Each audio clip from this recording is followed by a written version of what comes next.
Hey, what's up, everybody? It's your boys, and we are back for the 21st episode of the DNAnime podcast. The podcast is now legally allowed to drink.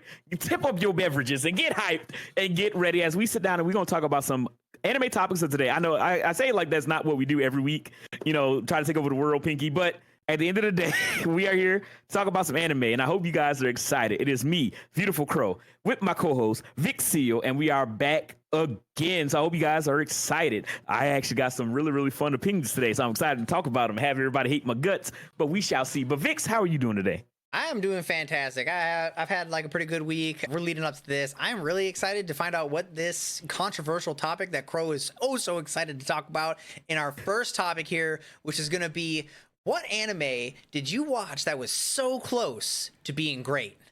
Right there. What was your? Do you want to start with your controversial one, or do you want That's what I'm trying to ease into it? Because I feel like I've been edging people for like 2 hours. So should we just hop into it? You know what? Fuck it. Let's start it off. Let's we lead need it the off. analytics. We need that watch rate to stay up. We got to get people in now. Get locked in so y'all can get and join the conversation. My Hero, straight up.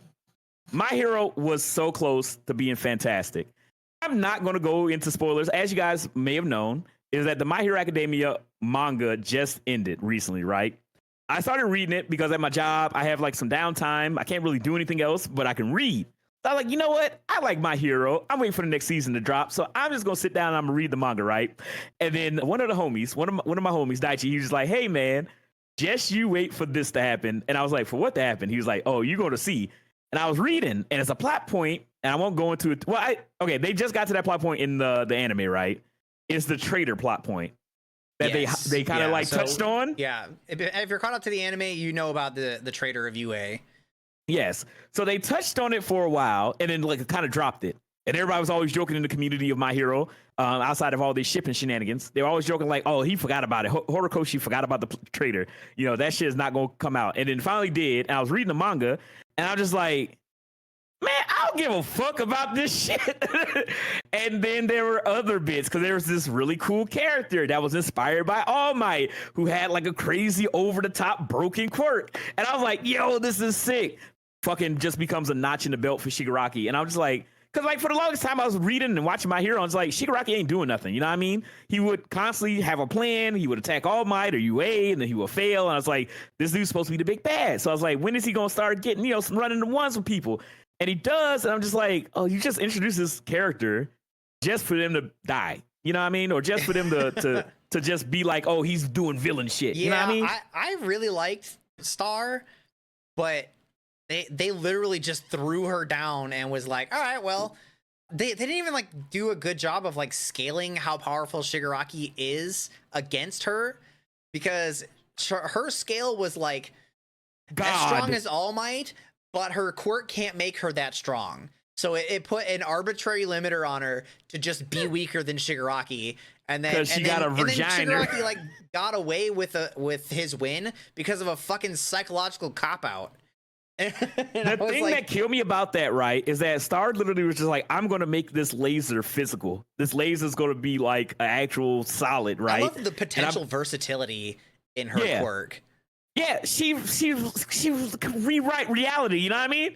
So then I watched that fight happen and she lost, and I was like, well, what the fuck was the point of this character, right? She did some cool shit or whatever, but it just felt kind of like a cop out, like he needed to get a dub and progress the story. But then I was sitting out there and I was thinking to myself, right? Like, we didn't even know who this character was, so her death is just like, what the fuck happened? Exactly. So put on your thinking cap, right?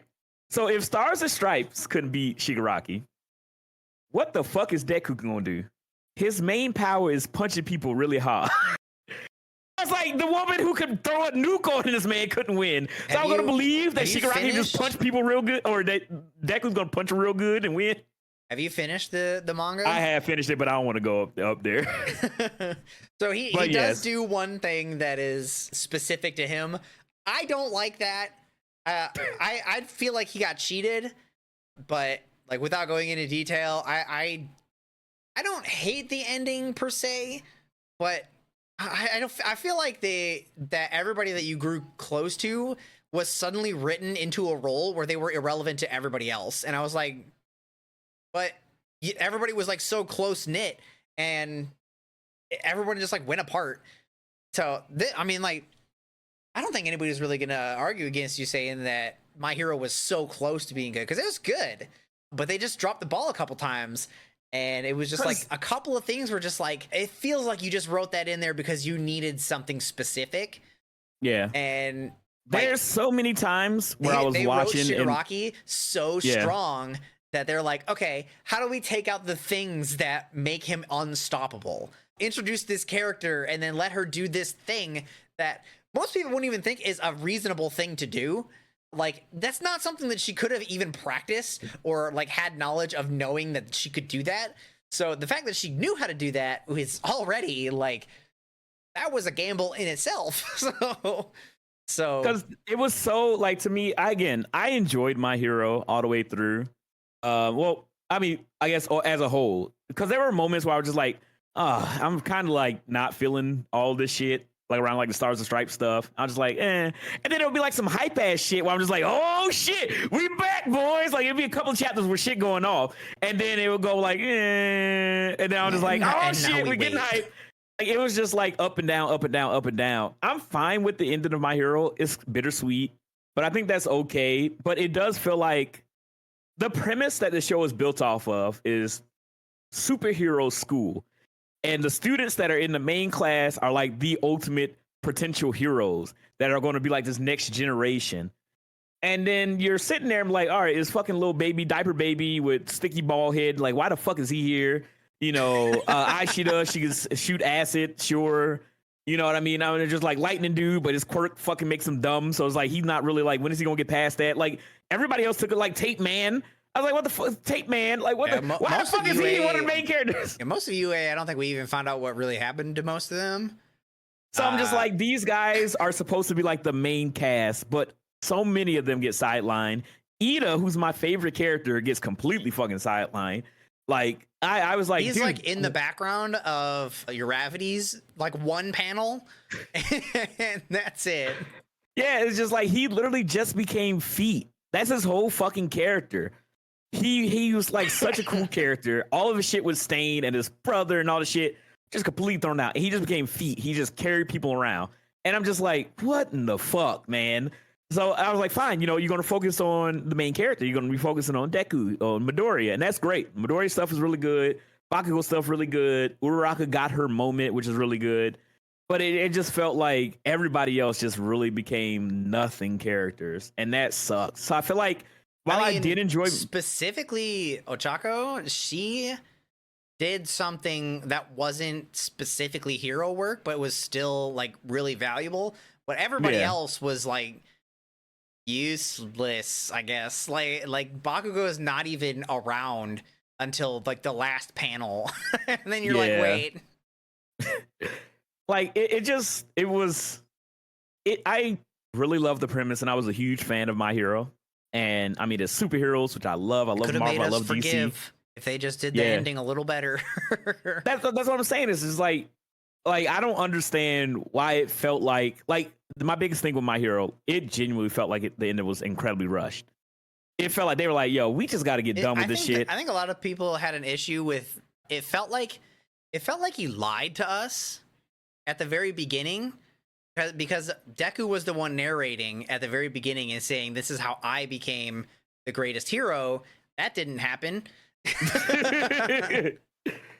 So everyone's like trying to piece together how like he could have meant like how does make sense, but it's like it doesn't add up. Like it does, unless they're gonna make fucking My Hero Shippuden. I don't know how this shit works. Well, they're gonna have to ship somebody, I guess. They need children now. Yeah, because I was like, you got to do fucking Boruto or fucking My Hero Shippuden to make it make sense. But I'm fine with it. But like, it had the potential, because I genuinely feel like Attack on Titan, My Hero, Demon Slayer, like literally made so many people anime fans.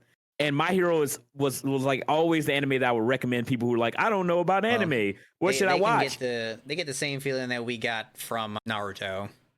Yeah, true. It's hard to recommend Naruto. I love Naruto. Anime dude. fans now. Yeah.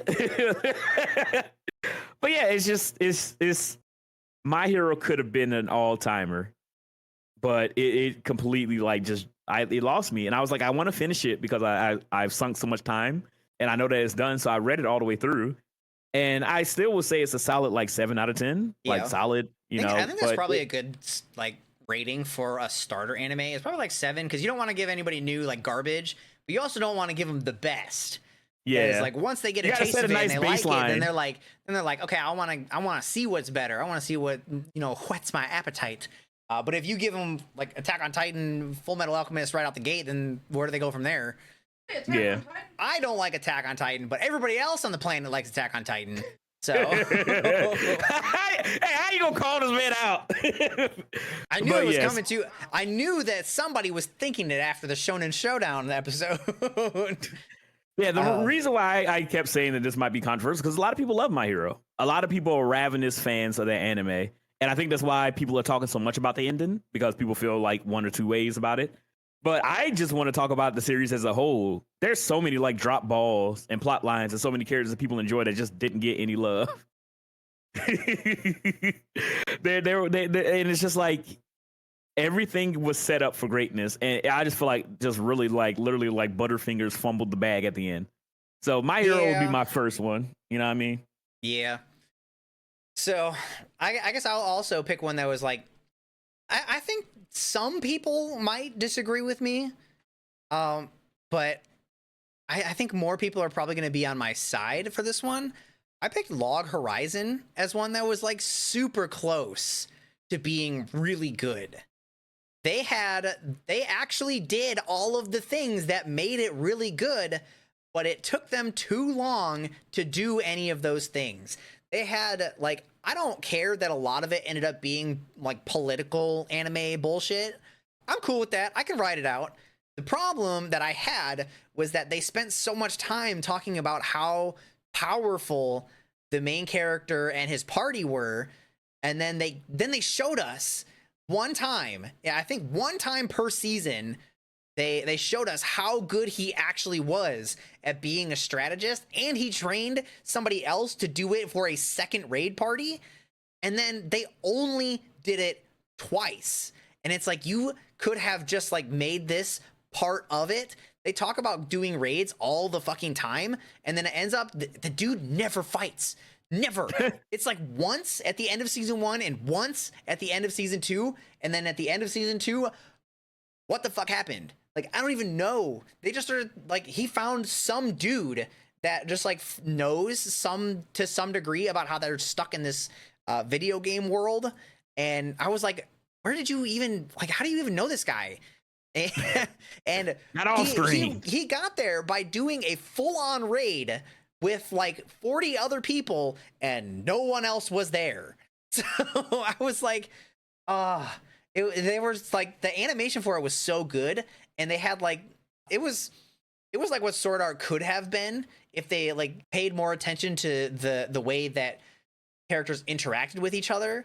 Like, Sword Art was mostly Kirito, and then Log Horizon was everybody doing everything. They built an entire government that functioned, and then like one guy was just like, man, fuck this government, and then he just started going AWOL, and it was like, what is your deal?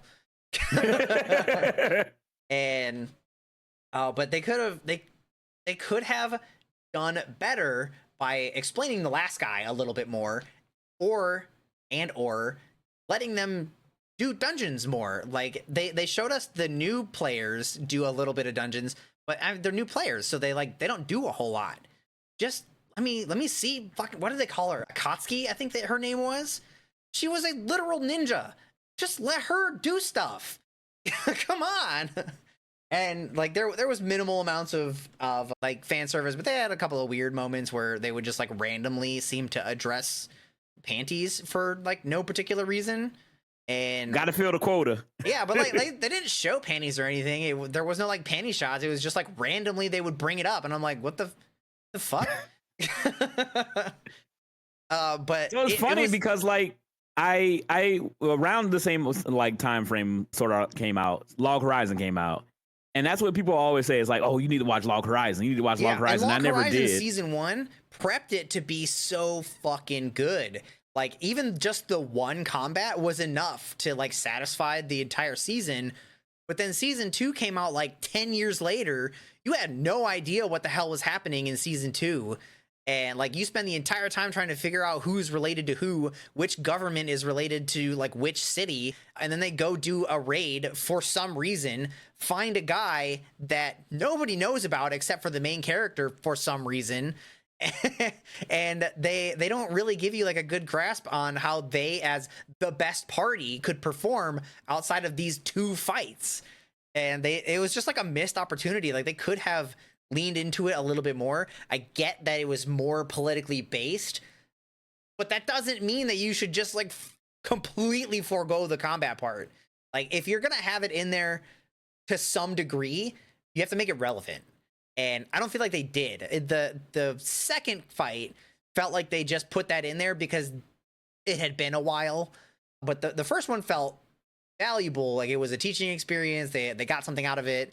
It really like geared you up for the next season. And then this next season was all political bullshit all the way to the end. And then they were like, okay, raid time, guys. And you're like, wait. Damn. So it ended up being like, it almost ended up feeling like a chore to listen to it every week. Maybe it might not be so bad if you were to binge watch it, but like listening to it each week of them just doing the round table thing and then somebody just being angry because I don't know, it just kind of got old after a while. And I was like, just go do a dungeon or something. Go teach your follow-ups or your apprentices. He had like 2 of them, I think. Yeah, he had one that was specifically designed or like being taught to be like him, to be a strategist, because that was like her role in the party. And then he had Akatsuki, who was like his right hand, but they only did like bullshit quests in the middle of town that were like catch burglar. And I was like, I don't know, but it was so close. It almost made me angry that they couldn't like do more on it because it was literally right there. They just had to bring a little bit more of the combat world or the dungeons into their experience, because they talked about it like the dungeons were super relevant to their life in the game, and then when they were slotted into their game, they didn't care about the dungeons. And I was like, this is backwards. You need to get out there. You need to experience it a little bit. I get the first season a lot of the time, or a lot of it was like they were getting used to how to use their skills and stuff. Obviously, they wouldn't be able to just like, roll their face on the keyboard and do their max level combo or whatever, because there's no buttons to press. But it was, it was right there. It was so fucking close. I really wanted them to go back and continue it. If they come out with a 3rd season, I'll probably still watch it. It's just like, I think season 2 suffered a lot, mostly because of the gap between season 1 and 2. Nobody could tell what was happening. Because it was so like intertwined with its own like government regulations and shit. You couldn't remember them 10 years later. It would be like if we right now in real life in the United States were to jump 10 years in the future and then tell everybody to explain to us what the connections were between everybody in like politics right now. And it's like no one's gonna know. No one, like, unless you have been doing it religiously for that whole decade, you're not gonna know. Like, you just won't be able to keep up. And that's what they did, is they just gave us a premise that they didn't do fast enough and everybody forgot. So because nobody could keep up with it, nobody was talking about it. And because nobody's talking about it, nobody knew got to watch it. And because nobody knew got to watch it, it didn't get to grow any, which I think is probably going to be the main reason that they don't have a season 3, which is unfortunate because they were right there. So I don't know. Maybe the manga is like done or something. Maybe the manga is better. I don't know. Maybe, I only watched the anime, but the animation was so clean that it was like I want to watch the anime because it was animated well. But yeah, it was fucking right there. It sucks, man, because like you have a show that you watch and you really enjoy it, and then either the last couple episodes or the ending like just really fucks it. Like, this kind of be an honorable mention because I didn't watch it, but I know everybody was loving Darling and Franks. And then I think it's like episode like 19 or some shit. Like, they just completely fucked the show up. That's what I heard. It was like everybody was like fucking riding that one all the way up until there was like whatever giant the robots. moment was, because I didn't watch it either. I was like, it was on my watch list until whatever the episode happened, And then they were like, don't watch it. That's just trash. And I was like, what the hell happened for everybody to turn so hard on it? Everybody was just like, this show is fucking dog shit. I was like, it's literally a show about like me and my ancestors like that. Exactly, because it's a show about teenagers driving giant robots with girls' ass cheeks. I thought it was like made for anime fans. Yeah. And then everybody was like, this show fucking sucks dick. I was like, damn, because like it was two shows that I was on the cusp of, like on the outer rim or whatever, that I wasn't watching. It was Darling in the Franxx and Wonder Egg Priority. And those everybody were also was like on my like outside of the radar shows, because I kind of wanted to watch Wonder Egg and I just never got around to it. Same. And then everybody was like, this show's so good, and I would just hear so many good things. And then whatever episode it was, everybody was like, this show is fucking dog shit. Don't watch it. I was like, don't watch it. Put this shit in trash. If you downloaded it, uninstall it. Like it was and now rough. The only thing that remains of that show is the like wallpaper engine picture of her just jumping. Yeah. That's the only thing that remains of that show. Nobody talks about it anymore. Not at all. I might be the first person in a long time to even bring it up. Yeah, it's been a while since I heard Darling in the Franxx. I was waiting for you to bring up something that was like on my list. I was like, oh, I bet I got it. But no, I didn't watch that one. Mostly because the episode 19 hit and everyone was like, nah, man, fuck that, forget about it. I changed my mind. It's like the opposite of Demon Slayer. Like the episode 19 of Demon Slayer was like, everybody was like, lock the fuck in. Yeah. And then the episode 19 of Tower of the Franxx, everybody was like, man, get the fuck out of here. Just like watch Darling in the Franxx up to episode 19 and then start at 19 on Demon Slayer and then just keep going. It's the same show. You'll be able to follow everything. But yeah, I mean, it's rough because when I was younger, I was able to marathon anime. So watching a bad anime was just like, all right, whatever, throw it in the pile. Kind of like fucking the main dude of Shangri-La Frontier, but instead of bad games, it's bad anime for me. And I was like, nah, whatever, that's just some trash. Yeah, but now it's a little bit more personal when they do like a bad one, because you're like, I just wasted 19 episodes of my time. Fuck you, dude. Yeah, I was like, I ain't got time to be watching trash. Just get it right the first time. I need to watch it at least try. Yeah, if it's not Fearings, then I don't want to watch it. But yes, so you guys listening at home, if you guys have an anime that you love, that you really enjoyed, and for some reason it just fell off the face of the cliff, or you just were like, oh, this anime was so good, it just turned garbage, let us know what that anime is to you. That anime that was just so close to being a 10 out of 10. Amazing for you. You can let us know in the YouTube comments down below or in your review on the audio podcast service of your choice. Let your boys know. On to our next topic of the night. We're going to be talking about what anime do you think is great, but isn't talked about enough? What is that little hidden gem anime that you watch? Because again, I don't know if you had this experience, but I've had this all the time. Because I would watch so many anime that my friend didn't care about, right? Like my friends didn't really like watch. And I'd be like, hey man, you should watch this. And they just never fucking do. And I was like, dude, it's so good. I'm trying to put you on game and you're not watching it. Part of the reason that I started like way back in middle school watching as much anime and reading as much manga as I did was because I had another friend that was that person. Like they just always had this plethora of unending knowledge. And I was like, I bet you can't talk to fucking anybody about that. So I just started reading and reading and reading. Anything that she brought up, I would read it. And I was like, a lot of it was so good. So I was like, I'm just gonna keep doing this. And it was like, that's kind of like what brought us closer together. Like she's one of my best friends. But there's always something that just flies under the radar and you watch it and you're like, this is amazing. Why is nobody talking about this? I wish I had somebody to talk about this. And like one of the main ones that I've been in your Discord kind of like prodding at the anime channel, hoping somebody responds to me, and I did it like 3 times and nobody did. Bungo Stray Dogs. I need to watch that. So good. It is so fucking good. It is. Oh, it does not get enough like speech. Like people do not talk about it enough. Like seasons 1 to 4 were already really good. It was a little confusing for some of it, but season 5 was just like next level. It was so good. Every episode was like, what the fuck? That's wild. Every single episode. And nobody said anything about it. I was like, no way is nobody watching this. I was like, there has to be somebody that is watching this. And I was like, hey, Crow Community, any of you guys watching some Bungo Stray Dogs right now?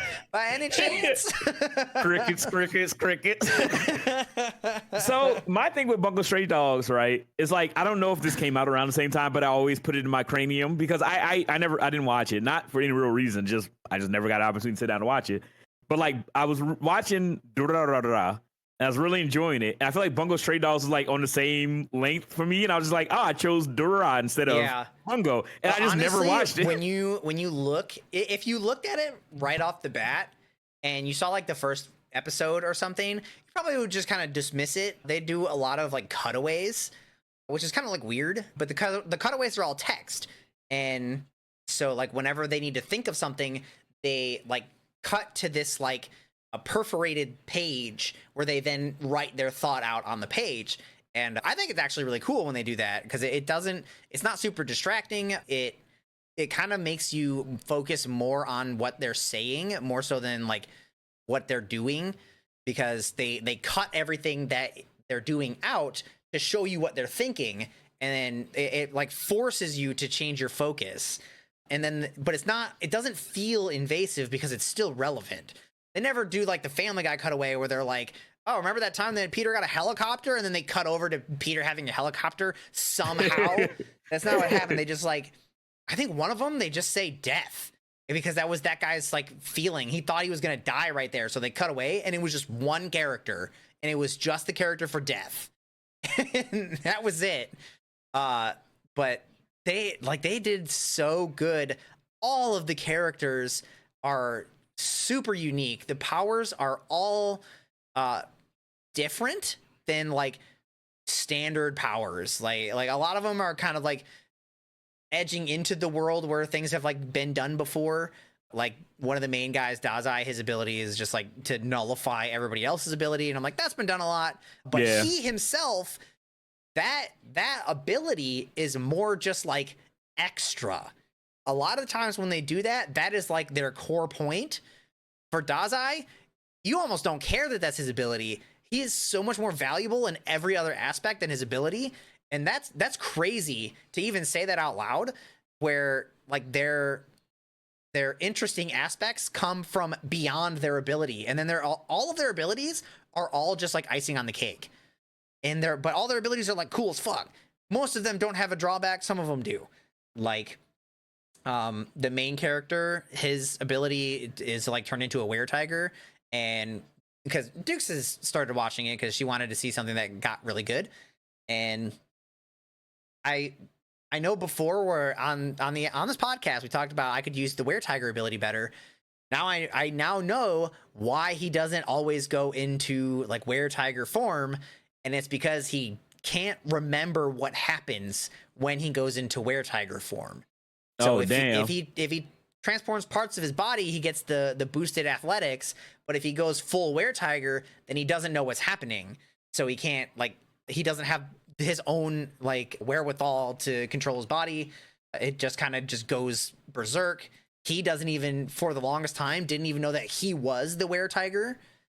He just thought that it was something that kept happening around him. And so I was like, well, damn, that didn't age well.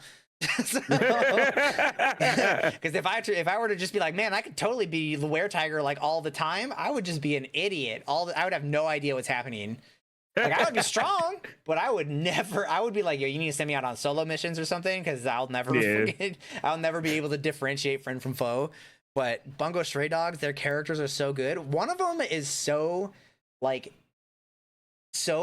unique that he is in a group specifically designated for what they call gifted gifted individuals, and does not have a gift, but is so skilled that until he tells you that he doesn't have a gift, you think that he has a gift. You're like, and then I watched like the whole season about him, and I was like, no, and he's got one. Like they're gonna get to the end and they're gonna be like, oh, it manifested in the middle of this. No, dude is just that good. But he is also one of my favorite characters in the series. His name's Rampo. His shit is awesome. He's like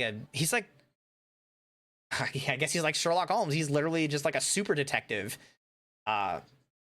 He will, I mean, like he kind of enters that realm where it's like he solved something by seeing something that wasn't exactly shown to you, and you're like, okay, buddy, whatever. But like he's fucking cool. So yeah, so we let it go. that gripe on Detective Conan was kind of a joke, but still, fuck Conan. I wanted to solve that mystery. Yeah, but he definitely solves it in ways that are like, yeah, you would never get that as a normal person anyway, because his like experience goes into like the supernatural. You would have to have an understanding of how all of the powers work, and you just don't. Like as a real life person, you're just not gonna have that. So like it's fine. I let him have that one. Like I don't feel offended that I can't solve it, because that's kind of the point of him, is that he is so astronomically good that you don't believe that it can be solved until he does it.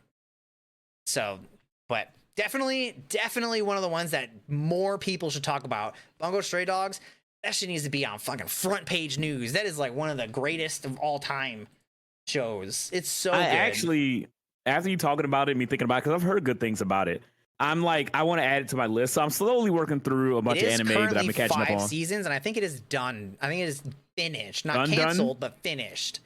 Okay, then yeah, I want to add to the list, because right now, Shangri-La Frontiers of Fearing are kind of like my catch up. Yeah, my catch up ones. I'm like, okay, I need to watch these because I just want to watch them. And then I've been keeping up with the current season of like the anime that I've been watching from the current season. And so once I finish Fearing, season, you can probably drop most of it. I almost dropped something. What was I think I almost dropped Osan again. Like it's just like it keeps it's like not bad. It's like it's not doing anything wrong. It's just like not interesting. So like I watch it, and then it's like it's a little different than the normal like OP. He did like come to terms with knowing that he was stronger than the average adventurer. Oh, Osan. Oh, wait, you still watching that?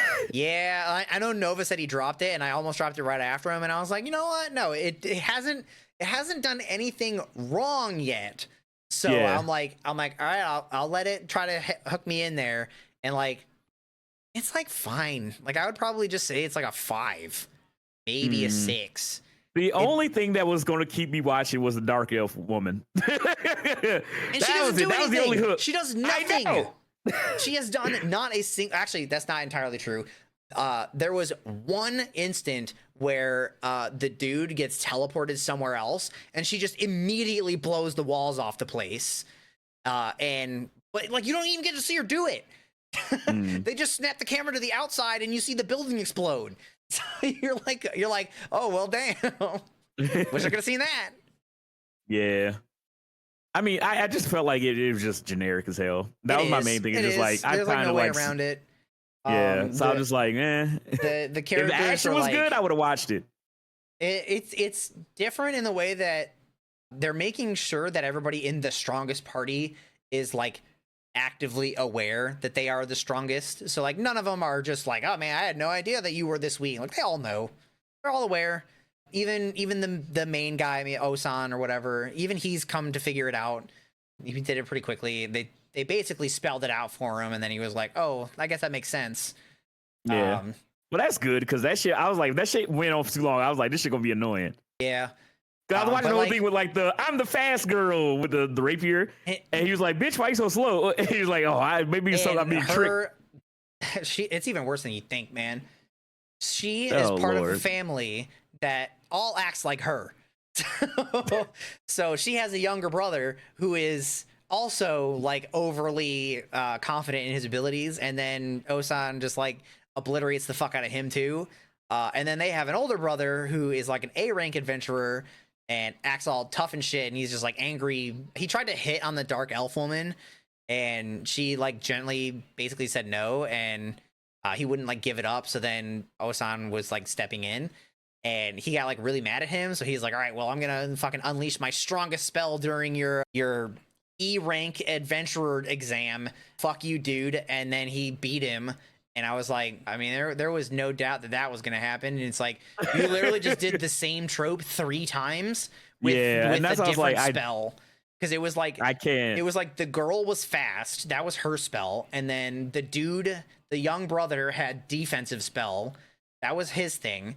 And then the older brother had like like a forbidden spell or fucking whatever, and then he uses it, and I'm like, the dude is literally an official proctor right now. Is nobody going to be like, hey man, why are you casting a level 8 spell during an E rank adventurer exam? What the fuck? Yeah. It's like the writer was just like, the author was just like, I got one joke. Yeah, and that was it. And yeah, and like he hasn't even like met a match yet. So. Yeah, that kind of sucks because it feels like, One Punch Man, great. But it's just so many of those now, especially a lot of isekai that have that same premise where it's like, I got the best this and I'm unstoppable. Yeah, I mean, they definitely like, don't take themselves too seriously, which kind of helps. But at the same time, they're also not trying to be funny about it. But they're like, maybe I can throw a joke in here and it'll be funny. But then you're just like, not so much. Just let out a fart. Yeah, in the middle of the room, just like, Yeah. But yeah, Bungo Stray Dogs was mine. Do you have one that is just like nobody's like what is the one that you wish people were just talking about all the time? So this was going to be a little weird. I have a couple of them on my list, right? But this was going to be weird because I feel like this anime was talked about because it's been a while. Actually, let me look it up and see when this came out before I say it.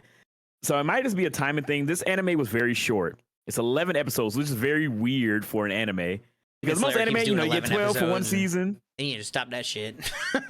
Yeah. So, oh no, actually, no, I'm lying. It's 16 episodes. I knew it was like a weird number, but I couldn't fucking remember what it was. 16 episodes for this anime. So odd. I was like, normally it's 12 or it's 24 or whatever. Like, why is it like a season and a half? Sometimes they'll do 13 if they need like a final episode, but yeah, 16 like the epilogue. Weird.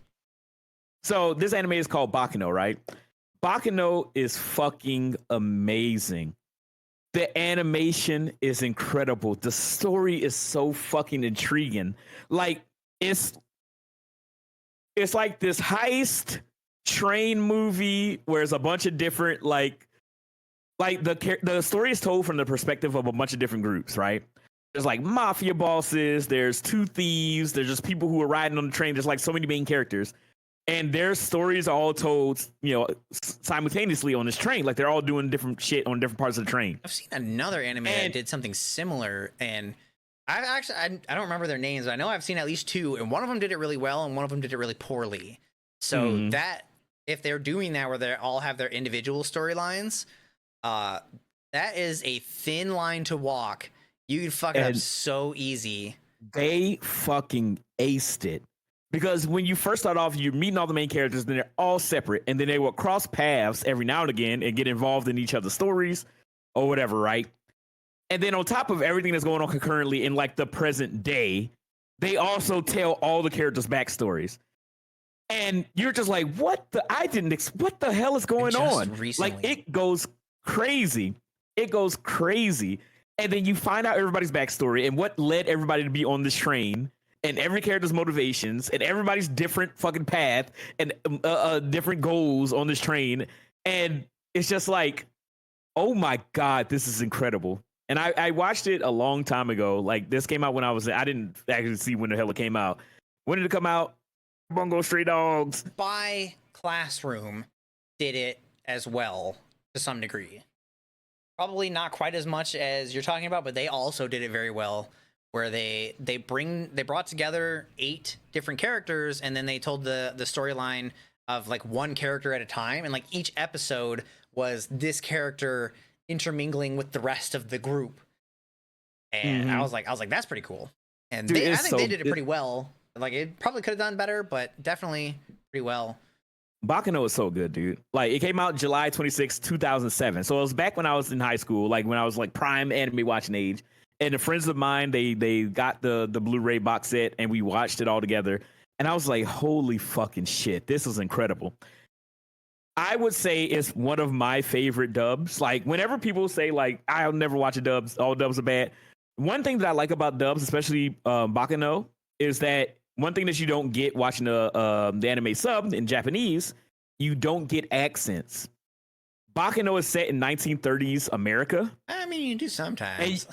I mean, yeah, but you don't get you can't get like a New York accent in Japan. You know what I mean? You know what I mean? like a New York 1930s transatlantic accent. I mean, I would definitely like to hear somebody try. I mean, yeah, it would be cool. But like, let's say anime now that's kind of doing it. Like Ayla, you know, I can only speak my feelings in Russian, right? Like you get it where she speaks in Russian, she speaks in Japanese, and that's cool. But like having her Japanese English accent kind class of bleeds into her Russian though. Yeah. Yeah, it doesn't, like, again, you don't really get it. So watching it in English and having the characters like all speak in their native accents is really cool. And I think that dub is fantastic. A lot of the older shows seemed to have done really well with their dubs. Yeah. Like we've talked about this before. They have not done great in their dubs in the last like couple years. Frierin's amazing. I haven't heard fuck all that was good for a dub in the last couple Frierin years. is incredible.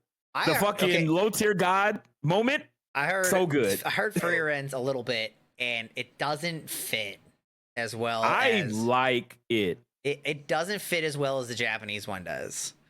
I'm gonna try to listen to it, but I love Frierin's voice. I think it's probably fine. I heard it a little bit. It sounded so off to me though that it didn't sound like it was like even her. It sounded like it was supposed to be like a fan voiceover. I saw the dub of her telling Aura to kill herself. And like how aggressively cold that was also made me think that was not real. Oh, I love that moment. Yeah, because I watched it. I felt like it really played there. I was like, oh, wait a second. She actually said that. Because Frieren hates demons. So in that moment, how fucking cold and aloof she was just like, oh yeah, I'm just gonna tell you to kill yourself. Like you just die. And it was just like there was no fucking too. Like it was Aura had done that to everybody else. And she's just like, I love that moment. So good. Yeah, but when anyway, she like unleashed her mana too, and like you got to see how much mana she also had. I was like, oh holy fuck. She like, this is what you see when a mage who's been studying for over 1,000 years. She's like, you only been a demon for 500 years. I was like, talk your shit, baby girl. I love that moment. But anyway, back to Baccano. Baccano is amazing, and nobody like I don't see it in people's top 10 lists. I don't see it really mentioned at the time. Everybody who I knew who talked about anime would always bring up Baccano, especially talking about it in the dub versus sub conversation. I would highly recommend it. If you guys have not watched it, you're doing yourself a disservice. That is one of the best written stories in any anime. I will say that, at least in my opinion. And it's so interesting. And it goes places that I did not think that it was going to go. I did not think that they were going to tell all these characters' backstories. Like, because how they weave the backstories into the current story arcs to make characters' motivations more relevant, and how they are intermingled with other characters, and how they all lead up here, as well as everything that's concurrently going on in present day on the train. It was so fucking good, dude. And it never felt like they were like taken away from anything. Like every episode where they got away from the current actions, I was still involved because I was like, oh shit, I want to know. I need to know what the fuck, like why this character is like this, why these characters like that. And there's levity and it's deep stuff, and it's like really, really emotional and really interesting, and it's got an intriguing, like mysterious plot. Baccano is so good, dude. And I wish more people would watch it, because it's just like one of those gems from like the heyday of anime. Like it was around the time of Full Metal. It was around the time like all those shows or whatever. But I feel like since anime wasn't suffered from its, that's my thing. It's like it's like an era where anime wasn't. Yeah, it's a lot of great anime from the era in 2007. Also, anime wasn't as readily available. So if you didn't have the box set, like we did, I just got lucky that my friend, he would go to Amazon or eBay and he would just buy up anime. That's how I watched Hajime Ippo. He would just buy stuff, and I would go to his house, and then we would just watch it together. And I was poor, and I didn't have no money, but he was older than us, so because he was my friend's older brother, and he was just like, here, man, watch this anime. He would just give me the whole box set, and it was great to be able to. Because that's how I watched Berserk, Speed Grapher, all the Appleseed films back in the day. Like, and I got to watch Baccano, dude. Speed Grapher is so fucking good. If you just like bloody, like gory adult animation, like it is really, really good. Like the main character's whole power is that old enough his to watch camera. That. My mom didn't let me. Dude, my mom. I mean, it's kind of fucked up. I love my mom so much, but she didn't give a fuck. I watched whatever. I was watching South Park when I was like 7. She would just put it on, just like. I think my mom only did the like age restriction thing one time, and it was on God of War. because I was like 11 when the first one came out or something, and I was like, "Can I have this?" And she looked at it and was like, "No." I think that was the only time that she ever pulled the "You're not old enough" on me. Yeah, I don't think my mom ever did that. It's crazy. I was watching all kind of shit, but you know, I'm a well functioning human being. You know what I mean? It didn't fuck me up. All right, so back to Baccano. It's very blood, speed graphic, bloody, all fucked up. But I watched Berserk. I watched the fucking Eclipse, the ripe old age of 13. I'll never be the same. But anyway, I would highly recommend Baccano. It's fucking incredible. I've watched so many random anime that I just like. One of the things that kind of sucks about like not being able to like talk about certain anime, and I don't know if you feel this as well. I feel like I forget so much. Like I've forgotten so many anime that I've watched because I never talked to anybody about it. I watched it, I was like, this is fantastic. And then it just goes into the back of my head. Why is it fantastic? I don't know. I just assigned it that feeling before. You know what I mean? Like, so it sucks, but I will fucking rep Baccano to the ends of the earth because Baccano is fucking amazing. And it's short. It's a complete story from start, you know, point A to point B. It's done. It's animated very well. It's really good. Watch Baccano. Watch it. It's fucking sick. But yeah, that would be my anime that I wish more people would talk about because it's a classic, dude. It's a classic. I have two that I'm going to say are honorable mentions because they were almost certainly talked about enough, but I want to talk about them more. And one of them is Assassination Classroom. I fucking love Assassination Classroom, man. Like the concept, the characters, the execution, fucking everything about it was so good. The ending was so fucking amazing. I loved the ending. I fucking cried. I was personally offended when Dukes watched it and didn't cry at the ending. Oh damn! It was so good. I need to finish Assassination Classroom. Yeah, Assassination Classroom was so fucking good. The other one was Gate. Gate got talked about all the time when it came out, and then just it was like popular, gone. There's just one day somebody stopped talking about it, and then it never came up again. Dude, I talk about Gate like all the time. One of the most interesting, like, it's not even like an isekai. Reverse isekai. But they're in the fantasy world though, so like, is it? Yes, it's a reverse isekai because the real people went into the fantasy world. Reverse isekai, recreators on the list. Everybody needs to watch that shit. It's so fucking good. It's on my mental list. It was the first one that was just straight up like all of your favorite anime characters come to the real world, and then they have their own fight around there. And then like you get to see like they scale all of the characters to like what would be realistic for them in their world into the real world, and then they all get to do it. So you know what sold me on Recreators? When they told Magical Girl. Magical Love Flare. That shit was hilarious. Where I was ready for that to be like a pitiful little heart, and then like she did it, and they zoomed the camera out, and it was just a fucking mushroom cloud. I was like, what the? I was like, that was so fucking funny to me. I need to watch this, and I just haven't sat down and did it. But yeah, definitely Recreators. It just had like its own such a unique concept. And then another one that I feel like everybody should watch was The World's Finest Assassin was reincarnated as an aristocrat. It had really good world building. The spells, the power system was very unique in a way that the main character actually got to pick his power system, which was pretty cool. He was very creative in his use of it. He had a lot of like friendships, I guess connections are better words. And then he definitely like stuck by it, and he's also one of the few characters that has both of their parents and they're not abusive. So very unique in that sense, but definitely a good one. Definitely a good one. Do you have any other ones that you feel like the world just needs to know? Yeah, so I'm gonna run down the list. This is another one from that era as well, because again, I'm old. Legend of Legendary Heroes. I fucking love legendary heroes. Like, I watched it back in the day, that same time frame when I was like either in high school or fresh out of high school, and pretty much like it's the two main characters, right? It's Reiner and Ferris.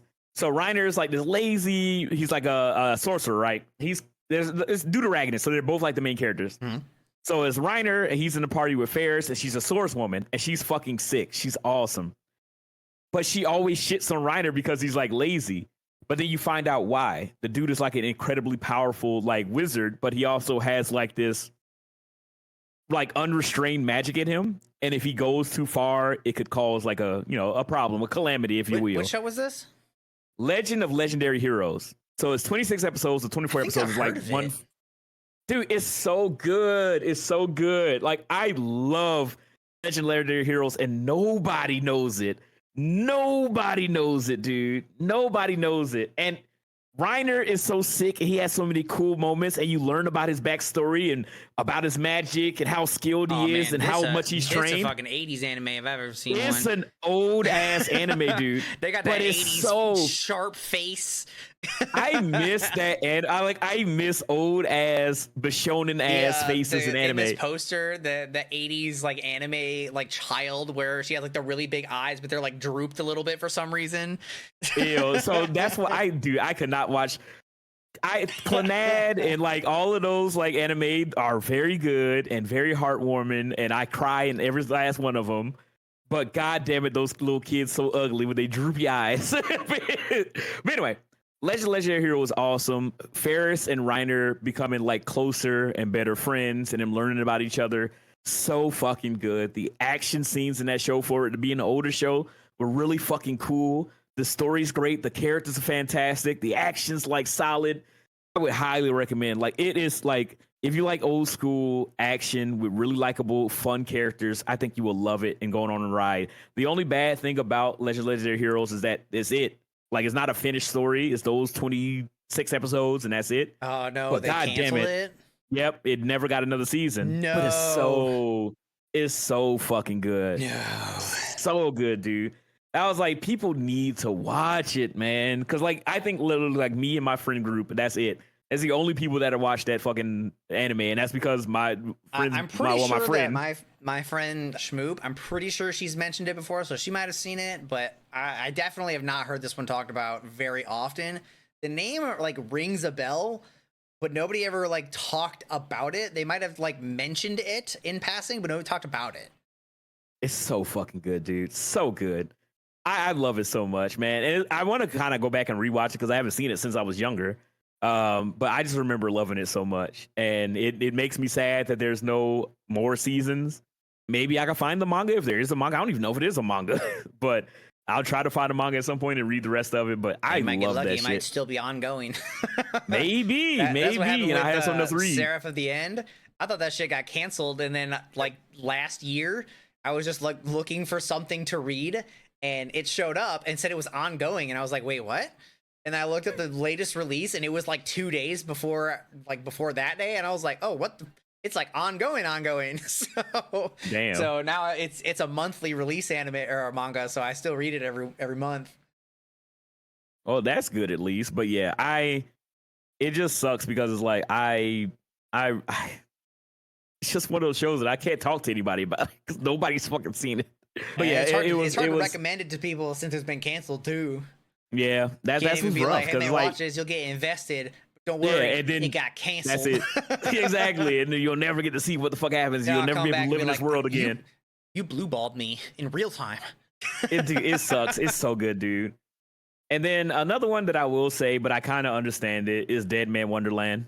I fucking love Dead Man Wonderland. Like that one, I saw it. It came up on Toonami, and I watched a little bit of it, and I just fucking didn't care. It's so edgy, dude. It's so edgy and so dumb. I fucking love Dead Man Wonderland. Again, it was like popular because again, it came out on that Toonami block, so everybody was watching it. Everybody enjoyed it. But the thing that I like, the reason why I say like people should talk about it more is that people should read the manga. The manga is so fucking good. It's kind of like Tokyo Ghoul in that way. Yeah, like the anime definitely did not do it any favors. Like I was not sold on it. Like the concept was potentially interesting, but man, something about the first couple episodes, I just did not care. I mean, it's insane because it's just like, hey, this kid, all his classmates gets murdered by this demon, everybody just blames the main kid, and they're just like, little child, why did you murder all your classmates? It's like, this makes no fucking sense, dude. They're blown up. What do you think he did? And it's like, all right, you going to jail. He's just like, wham, I'm a baby. And everybody's like, you're going to jail. And we'll put you in Dead Man Wonderland. It's a prison, but like a prison big top circus where you go do death games for other people's entertainment. I was like, what is this premise? This show is fucking wild. But I was an edge boy, and I enjoyed every minute of it. Everybody had sick blood powers, and all the characters were like in fucking sane. So it might not be everybody's cup of tea, but I really, really enjoyed the anime. I love the fact that they had their own band for the opening, Dead Man Wonder Band, and then you wonder your dead man with nothing but this blood in my. Like, it got me hyped when series like use the characters from in their own show to sing their opening, even if they're not the best. It's like, I don't know how to put it. It's just like I like it. Like, I like it when they do that. It's endearing. And it gives the characters a little bit more personality. It's one of my favorite things about the Bleach openings. Like, whenever you see a Bleach opening, the characters are wearing different clothes and they look all cool. I was like, oh shit, yo, Ichigo know how to dress. Like, they look sick. And then my favorite opening is the one where Rukia and Orihime are like singing, and they're singing together. Is it? Oh, I know. Yeah. Oh yeah. That was so fucking good, dude. They did a little motion in that one that I was like. Teenage me was like, woo. But anyway, Dead Man Wonderland will be on that list for me because I really, really enjoyed the manga. And then the one that I just thought of, it just left my head. Oh no, I just thought of a good one. Oh, I did exactly that earlier. Really? No, it came back to me. I barely sleep. Fucking Beck Mongolian Chop Squad. I did not think that I was going to like that. It's talked about so little that even you forgot it. Yeah, dude. I love Beck. If you love music, if you love singing, if you like someone who plays an instrument, kind of like how we always talk about like sports anime, where it's like, oh, the sports anime is so good because it gets you interested in the sport. That made me want to like start fucking singing and playing guitar. Watching them form a band and play shows and grow and seeing all the drama and the relationship stuff. Like, I'm not even like big into like relationship shit. Like, I'm not like, ooh, will they, won't they, Ross and Rachel type shit. Like, I don't care that much about that kind of stuff. But I love Beck Mongolian Chop Squad. I watched the entirety of the anime and I fucking adored it. I read the manga to completion. It gets fucking crazy. It gets crazy. It's like fucking gangs coming in, trying to kill the main characters. I was like, what, over music? They just want to play shows. And like, this went down a path I wasn't prepared for. Because like a lot of the characters go to like America, and then the band, like, as they get bigger, they start traveling shows, and it's like, it kind of sucks. It's like, oh, the black characters are like in the fucking gang, and it's like, I really got a problem with Ryosuke, whatever the fuck his name is, like the long hair guy. He's like, I'm gonna fucking shoot this motherfucker. And I was like, I love the show so much. What the fuck? Like, it was over like the smallest thing, and he was just like, I'm gonna fucking kill this motherfucker. I was like, why are we getting Tupac Biggie in this fucking anime? It was wild, but Black Mongolian Chop Squad, so good, so amazing. Really enjoyed the dub. I love getting like the English, like, because they're a band, so they have songs. So like, you would watch the dub or the sub, and it's like, oh, they're singing or whatever, and then you will hear the English counterpart, and you have like the English version of it. So good. So good. Like, watch and read Beck Mongolian Chop Squad is amazing. Looking at the like images of it, it reminds me of like a musical version of Holy Land. This main character, I'm guessing this dude with like the flat bowl cut, he's the main character, I'm guessing. He looks a lot like the main character from Holy Land. They're obviously wildly different stories, but like the art style reminds me of it. So more people need to talk about Beck. I want another. I don't know. Maybe I need to look at the mangaka and see if there's anything else he's done. I fucking love that shit, man. Like, that shit. Like, it's so good, so good, so good. It's so much drama too. I was like, oh man, is he gonna get together with this character? Is he gonna get together with a childhood friend? Oh, what's going on with the band? Oh, the relationship getting all rocky. Like, giving the anime of these like musical anime like a shot, because it's like a lot of I'm worried I'm not gonna like the music, and then it's gonna put a damper on the actual anime, like Zombieland Saga. I like the idea, but I did not like their music. I'm not like a big J-pop guy. Well, they like, dipped into metal and shit, and I was like, I don't like metal. So ooh, I did not expect that. Maybe I might give it a watch. I like the concept where the first episode, the girl like gets fucking ran the fuck over. Yeah, that's why I started watching this, because I saw that that was like the first instance of, yo, this is fucking Truck-kun, man. And she was just running so peacefully with the toast in the mouth and just I was so like, excited what the fuck? to start my first day at school. Didn't get isekai though. She just got revived a little later. Yeah, I want to watch more because it does seem interesting. But yeah. But yeah, back my Golden Chop Squad again. I feel like maybe it's just time. Maybe I'm just an old man like Captain America, man out of his time. Because these shows were talked about a lot. Like they're like classics, but nobody talks about them anymore, man. And I feel like these shows that we mentioned should be there for really, like whenever you recommend this anime. One I think you kind of mentioned was already not spoken of, but like was the other ones, were they like spoken of at the time? No, Legendary Hero, hell no. Nobody watched that shit. Beck, I feel like Beck was on people's radar. Legendary Hero, like you had to just be there, I guess. You know, luck into it. Yeah, because that's like it was such a random ass anime that my friend just bought and we watched it, and I didn't think nothing of it. I was just like, I'm just down to watch anime because I'm young and all I got is school and free time. So, but yeah, we watched and I was like, this shit was awesome. I love these characters. Can't wait to get more. It's like, gotcha, bitch. You're wrong. Damn it, man. I'm so sad. I'll just make myself sad. All right, I'm going to bed. All right, so we're gonna no more. Exactly. So we're going to hop on over to the next Q&A portion of the podcast to talk with everybody live here. And then we're going to be wrapping it up with our last topic of the day. All right, and on to our last topic of the podcast. We're going to be talking about, actually, this is going to be kind of fun. We're going to be talking about anime that we watched that made us feel like, why did I like this? Like a show that's like out of your wheelhouse. A show that you're just like, wait, this isn't like my cup of tea. This is never something I thought that I would enjoy, but you're like, it's just something about it, you know, that you just enamored with it. I have a couple of anime like that. I have like, honestly, kind of like genres of that. You want me to go first? I'll go first. You can go first. Because actually, so my first one is actually going to be an anime that's running currently. I did not think that I was going to care about this at all. It's the Ayla Doesn't Speak Russian. Oh, I knew I was going to like that one. I watched some slice of life stuff, but like as soon as I saw like how like nicely it was animated, I was like, unless somebody says something really stupid, I think I'm gonna enjoy this. I like it more than I thought I would, but I knew I was gonna like it to some degree. So I don't like slice of life anime. I'm not a big huge slice of life guy. Yeah, I know. Like I've watched so fucking many of them. I'm so fucking tired of high school. I'm just gonna be honest. Where's my slice of life? Actually, if you want a slice of life that's like outside of school, you know, watch My Senpai is Annoying. That one was pretty good. Oh, is that the Uzaki girl with the big eyes? Oh, Wait. My Senpai is Annoying. Is that with the short girl? Yeah, the really short girl with green hair, and the dude is like really tall. That's a pretty nice one. Yeah. There's also there's also New Game. It has like 3 seasons, which is just about game development. That's also a really good one. And then there's also Shirobako, which is also, I think that's animation.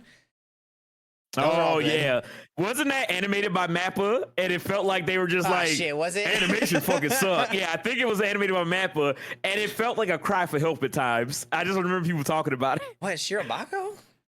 If it was recent, then I think it was animated by... Okay, it was Mappa animated an anime about animation. And there's so many like little tidbits of like things. I'm just like, oh no, I feel bad for them. But yeah, I'm a really tall girl and short guy, pretty cute. Oh, I keep seeing that. I don't know what it's called, but it's like the guy's like really short and the girl's really tall and she's like a model. And I keep seeing clips. And I was like, oh, this show looks really cute, but I never watch it. But yeah, I'm not like a cutesy guy. Maybe it's me just getting old and getting more sentimental and stuff like that. But like when I was younger, I was like, I need blood. I need guts. Literally. I need to watch Berserk. I feel like every anime fan is going to start in the shonen world until they just like, they've had their fill and then they start to branch out a little bit. Because like when I was younger, man, I wanted blood, death, gore, murder, fighting. And now it's like, yeah, this is a sweet one where they make video games together. Yay. Yeah, like look at these couples just being cute and loving each other. And I was like, oh, that's nice. Look at this guy. But no, like my whole thing was like, I like out of all the shows that we talked about at the beginning of the season, like right before the new season, the current season started, I did not think I was gonna give a fuck about this at all. You know what I mean? I was like, ooh, Ultimate Muscle's coming back. Ooh, King and Ashura. I haven't watched either one of those, but I was just like, oh, I'll give this a shot because I was like, I don't care about romance, I don't care about high school, I don't care about slice of life. I don't give a fuck about none of that shit. And then I watched the first episode of Isla, and I fell in love with the main characters. Like, it was funny as shit because I was watching the first episode, and the main character comes into class, he's all tired, and then Isla gives him like guff because she's like, oh, you stayed up all night watching anime and shit. And he was like, no, I was up rolling on my gotcha game and I got an SSR. And I was just like, wait, what the fuck? And I was like, oh, this is there's Nova. Another one that's kind of like that. It's called Gamers that does that a lot. Oh, yeah. I thought that was really funny. And I was just like, this is just Nova the anime. And then like her like talking shit. Well, she was talking shit about him, but then started speaking in Russian. And she's like, oh, he's so cute. I wish he went to sleep or whatever. And he like, understands it. And like, you're like, oh. And I was like, oh, this is intriguing. So it's like, she likes him, but she doesn't want him to know, so she says everything in Russian. It's a nice twist because a lot of the things the thing that people hate about Slice of Life is them like acting like each other doesn't know how they feel about the other person. Well, this one they know, but it's like, I can't tell you now. It's been too long. So it's kind of fucked. And so like you're sitting there, and I'm waiting. I'm just like, I don't like the oh shit, are they gonna there needs to be some progress in the relationship because I hate like most like if it was a harem anime or something like that. I'm glad this isn't. I hate when there's like 10 million misunderstandings and then you're like, bro, that's not what happened. Yeah, but it feels like they have those moments, like when I forget what happened, but she started like running away from him in like episode 2 or something like that, and he's like chasing her down. Or there's the moment where that was the fucking fan service moment where he saw her panties. Oh yeah. So typical shit. But I was just like, I don't know what it was about her reaction that was just funny to me, and then her and him kind of like talking about it, and it's her just be like, oh, don't worry about it, and they kind of just moved on like they're fucking adults and not just tropes. Like they feel like they're characters that would be realistic. You know what I mean? Like she could be embarrassed because of that, but then she had a normal response after that. Don't hate this guy for 10 years because. Yeah, or treat him like shit because of it. Like she smacked him one time because, he said something dumb. Like, he stopped because he heard her speak Russian.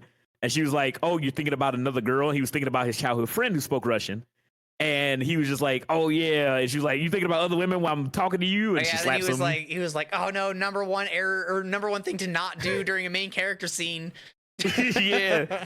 And I was just like, yeah, but you kind of understand like where it all coming from. Like, and I like how he steps up, like the episode where she's like trying to do the dispute between the soccer club and the baseball club. And you see her kind of like having like a moment where she's just like, I don't know how to interact or deal with like confrontation because I go alone and I'm solo. She started panicking a little bit. Yeah, and she cries out for him in Russian, or she just cries out because she's like, someone help me or whatever. She says help in Russian, and he just so happened to be there because he was going to leave. Yeah, having that realization where he was just like, oh, well, she's going to have to learn a valuable lesson. And he was about to leave. I was like, you motherfucker. But he hears her in Russian and he cares about her and she cares about him, but she can't confess his feelings or can't really show her true feelings or whatever. And so he comes in there, he like solves the issue and he does all the shit. And she's like, that's why I like you, because you are capable, but people don't really know like who you truly are because you hide it under the facade of being like a lazy gamer or whatever. And you get to see him be competent, and you see him show it. So it's not like an Ayana Koji thing where he's like, I can't show my real talent. I just want to be in the background. Like, he's becoming a better person because of her. And she notices him stepping up in those moments, which makes her like him even more.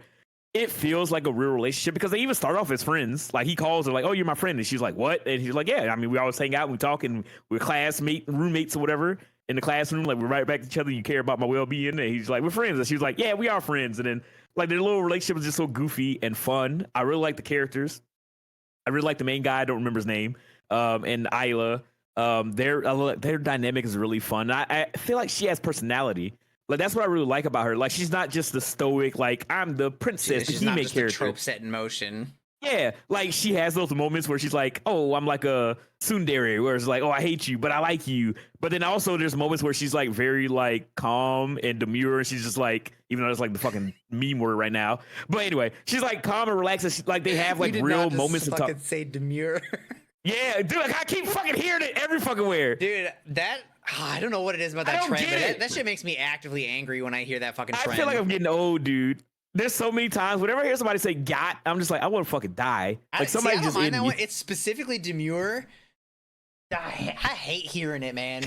I don't like hearing it either. But I feel like it's Apple for those quiet moments with her, and then them just having like their friendship and helping each other out, and him like knowing how she feels, like genuinely, like she speaks in Russian her true feelings, and he can understand her, so he knows that she cares. But then typical high school shenanigans. He's like, but no, does she really mean that? Is she fucking with me?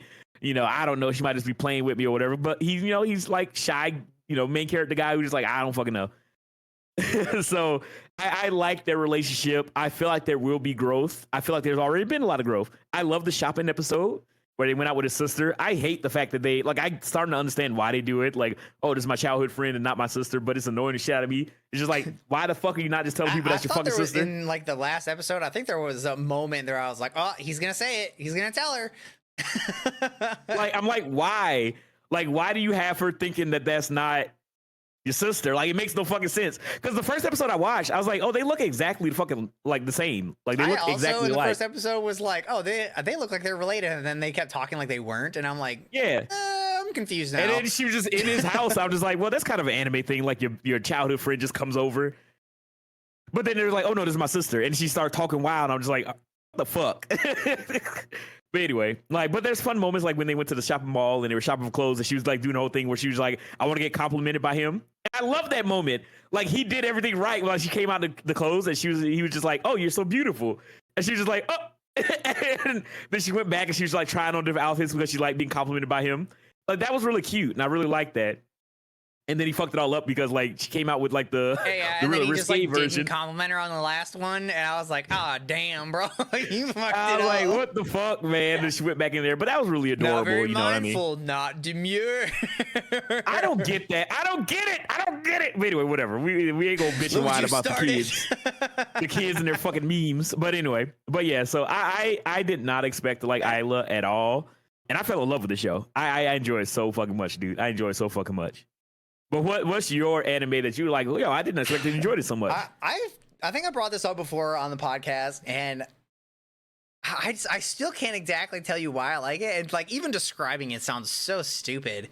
By the grace of the gods, this show is about the dude doing laundry.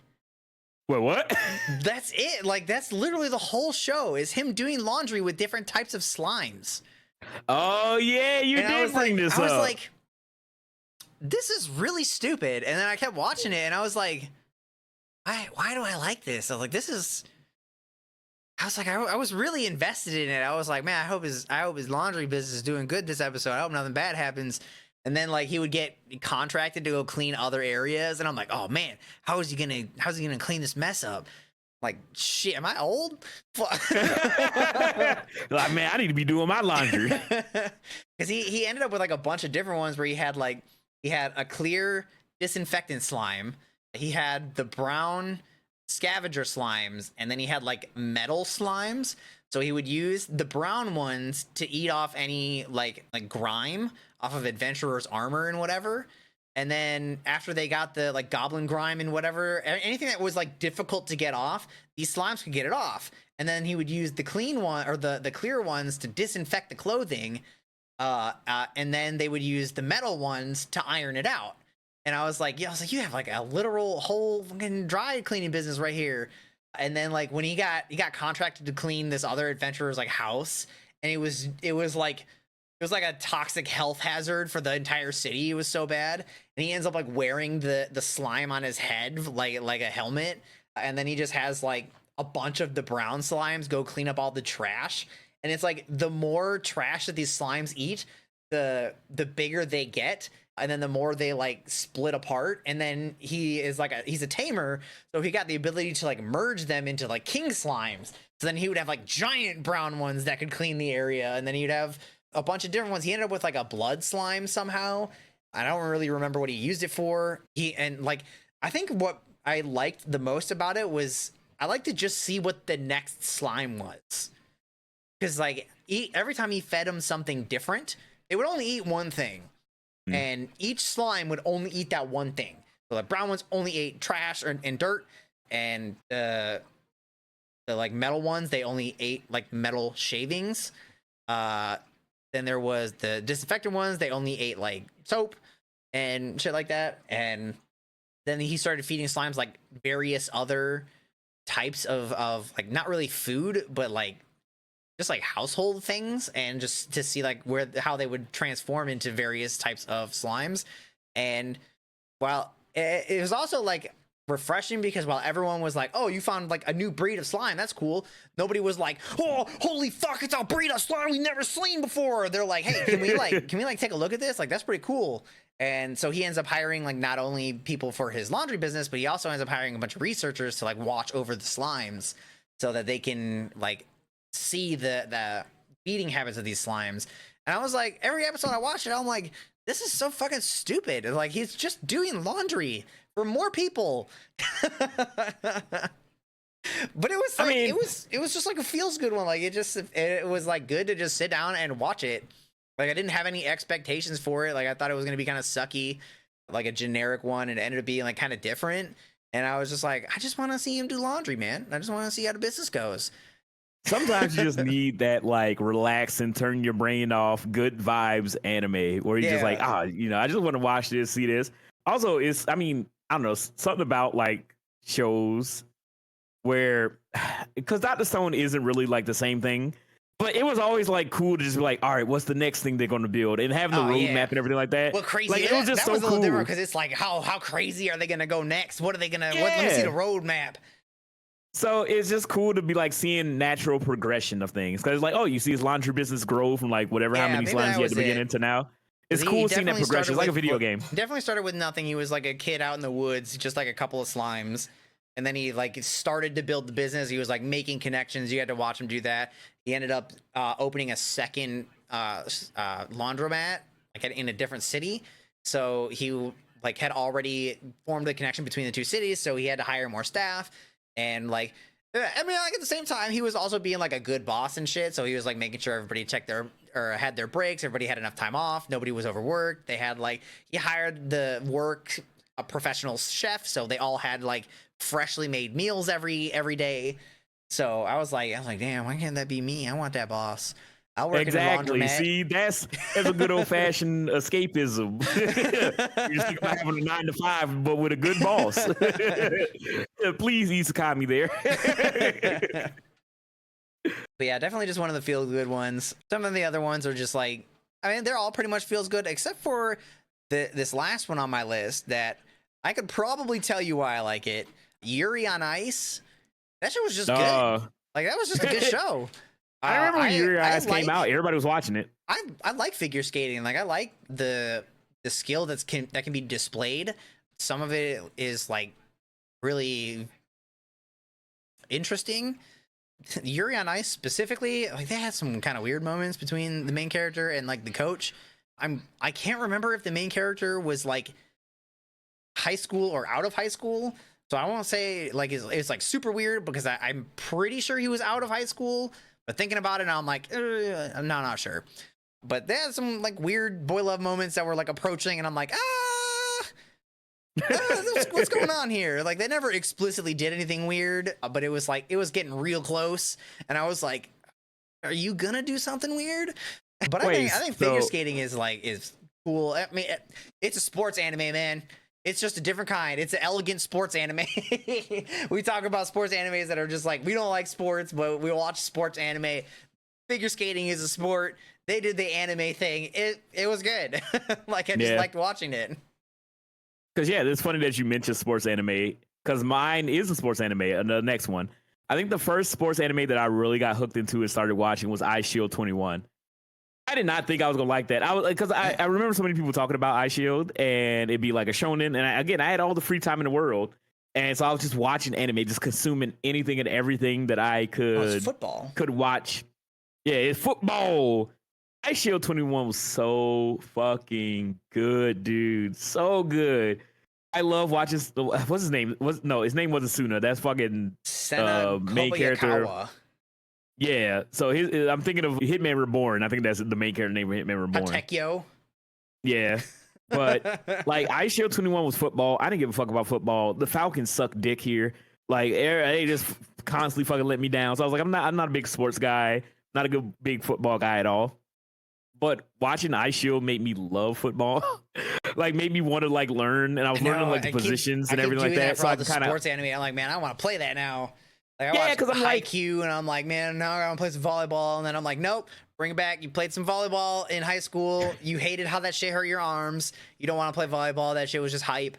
Then I played I actually liked playing badminton, and I watched the badminton one, and I was like, fuck, I would love to play more badminton. Yeah, because I legit, like, I've never been like a sports guy. I didn't like playing basketball growing up. I didn't like nothing. I was more of a sit at home, play video games, Super Nintendo kind of guy. But Ice Shield, like, I wanted to understand the different positions and how they interact, the strategy behind like the different plays and shit like that, and why you would do certain things. Like, it's one of the things I love about Ippo. It's like the sweet science. You always hear about the sweet science of boxing, and you get to see it like displayed where it's like, all right, you got this kind of punch, you hit the liver here. I think that's kind of one of the things I like about sports anime is that they, as over the top as they get, they still like followed the rules for the most part. So if you don't normally watch them, you can learn about it without having to you're not going to learn the rules watching it like on TV, but when you watch like an anime of it, you can learn like all of the aspects of it, what each role does, each person's like role in their team is, the strategy behind their interactions. There's so much more that is revealed in the animes than if you were to just watch it. Like if I were to watch the Olympics, man, I'm not gonna know what the fucking any of that shit is. Just who won, who got gold. That's all I know. I could probably do that breakdancing one. Ooh, that was ridiculous. That shit hurt me, my little black heart. I was like, what the fuck is this shit, man? Get these motherfuckers cardboard boxes and let them perform. Get that flip flopper out of here. Like, I don't know what that fucking stapler maneuver was, but that shit was garbage. Anyway, but yeah, so it's one of the cool things about football that I've seen that they implemented, where they have like headphones or microphones in some of the players' headsets or whatever, or around them, so you can kind of hear them like talking about shit. Like, oh man, fuck, you know, like I was like, because that's kind of like the anime moment where the main character's just like, oh shit, this other team's really good. We got to find a way to beat them, guys. You know, you ain't getting that inner monologue or whatever when you're watching fucking the Cowboys fighting whoever the fuck. But yeah, it's just like I'm not a big sports guy, but I was always surprised by watching the sports anime because I watch so many now. And I didn't think that I was going to enjoy them. But watching Slam Dunk, Haikyuu, fucking Ice Shield, Ippo, Blue Lock, like if there's any sports anime, I'm gonna fucking watch it and I'm gonna enjoy it. Even if it's like Hikaru no Go, that shit was really good. Recent years that I haven't watched was the golf one. I was like, I don't think I've seen it either. I was like, man, I don't believe that you can make golf interesting, even if it is an anime. My grandmother paid for us to have lessons when we were kids at this golf course down here. And I was just like, man, I don't want to fucking do this shit. But I don't know what it is. Something about hitting the ball. Something about just sitting there on the tee and hitting the ball and being able to hit it just right. Huh? I did golfing with my dad. I hated that shit. I loved it, dude. I don't know why. It felt like pool, where you're just like, all right, I know how to fucking hit this shit to get it exactly to go where I needed to fucking go. It was so fucking good. And I also love the Mario golf games. Whenever Mario had a fucking golf or tennis or whatever fuck, I played all this shit. I didn't play Mario golf like way back. I didn't play Mario golf. If it's arcadey, I love sports. Yeah, NBA Street. My Wii Sports was boxing. I always did the boxing one. I did the bowling one for a little bit, but then my sister did the biggest bullshit like maneuver of all fucking time, and I never played again. We were like, it was like 11:30 at night, and she said that she was gonna play games, so I got the Wii set up on the TV in her room, and like we got the bowling up, and she just laid down in the bed, and I was like, what are you doing? I was like, you're gonna lose, and she's like, it's fine. And she was just fucking laying there like sideways. And so I would take my turn and I would get like 9 pins, 6 pins or whatever and not get my strike. And she'd be like fucking conked out on the bed and just be like, and then she'd get a strike every time. And I'm like, what the? She got a game genie. I was like, this could not be correct. I just imagine the inner monologue in like an anime. He's like, how is she so good? Masaka! Oh my god. But yeah, sports anime, if you told me what the fuck is going on in current sports, I have no idea, but I would always watch every episode. Watching these little high schoolers try to get to the fucking championship is the best, dude. It's the best. And when they fucking lose, because there's always a fucking game that they lose. There's always like a pivotal game in every fucking sport. And I'm just heartbroken. The characters are broken. I'm broken. I'm like, no, you guys supposed to be the champions. Like, I hate that shit. I hate that shit so much. It happens to every single one. So I knew that there was, like, when I was watching Ippo, I knew that there was one coming. I was like, it's gotta be. Because there's always one, like you said. But like there was a time where he was like, he won one that I thought it was against Sendo. I was like, the first time he fought Sendo, I was like, yeah, this would have been the perfect time to lose and not like, just a better version lose of him. Much progress. And then he won anyway, and I was like, oh, okay, well, this is an old one. Maybe he's just gonna go all the way. And then he ended up losing one, and I was like, fuck. Dude, that shit. I was like, because they set up Date like. He's like I'm a little upset that he's not gonna get to go back and fight Date though. That's what I'm saying. I want to see him win that now. Motherfucking he was so close. He was so close. Dude, it was so good. I love Ippo. Ippo's so fucking good, dude. And now it always feels like he's just not gonna be the true like world champion belt holder now because Date like took it and left. And it was like, well, now you already lost to him, so you will never truly be the world belt holder unless you go and kick that old man's ass. Yeah, that's all. It's like, but that's like some real ass shit because people retire. But that is always something that's stuck in my craw. But I love it because it's like a big character moment for Ippo. It's so good, dude, so good. And he's like, I want to beat him, and then fucking Date was like, I'm gonna challenge the world. In my mind, I was like, oh, he has to win because, like, if he loses, then he never gets the chance to fight Date again. And so I was like, oh, they wouldn't do that to Ippo, man. Like, he's gonna win this one. And then he fucking conked out, and I'm like, ain't no fucking way. Dude, seeing him being like fucking depressed after, dude, it was fucking crazy. But that shit was so good, so good. Watch Ippo. But yeah, so that's mine. Again, I'm not big into like romance or high school drama or slice of life, really. I'm also not into sports, but god damn it, something about anime just makes it work. Yeah. Most of my other ones are just like slice of life ones, pretty generic. Science Fell in Love, so I tried to prove it. I've talked about that one before. Yeah. One that was like pretty good that I really couldn't tell you why I like it because it was a little weird. Saikano, How to Raise a Boring Girlfriend. I don't know why. I just kind of vibed with that one. I've never heard of it. Yeah, I was like, it's fine. Like, nobody did anything impressive. The concept was like pretty standard. Animation was like pretty nice. It was like pretty good all around, but nothing like crazy. I don't know. I just kind of vibed with it.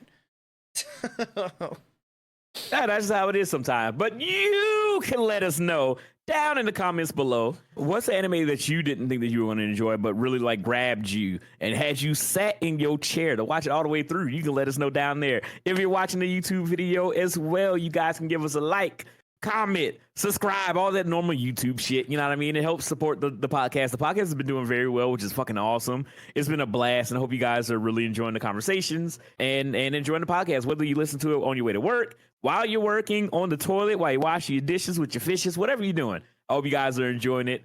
But we will be back next week with the 22nd episode of the DNAnime podcast every Sunday for you guys to enjoy. This has been Beautiful Crow. That's Vic Seal, and we'll see you guys next week. Bye, everybody. Bye.